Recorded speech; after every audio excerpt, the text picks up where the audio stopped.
قال رسول الله صلى الله عليه وسلم فلو أن رجلا صفن بيتي ركدي ومقامي فصلى وصام ثم لقي الله وهو مبغض لأهل بيت محمد دخل النار এই বান্দা দুনিয়ার জমিনে যারা মাকামে মাহমুদে নামাজ পড়লো খানে কাবা তাওয়াফ করলো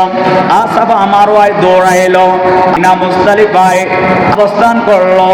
সাথে সাথে আহলে বাইতের রাসূলদেরকে ঘৃণা করে দেখলো অসম্মান করলো অবহেলা করলো অবজ্ঞা করলো আমার নবী হাদিসে পাকে এলান করেন ঈদের নামাজ রোজা হজ যাকাত ইত্যাদি আল্লাহর দরবারে কোনো কাজে আসবে না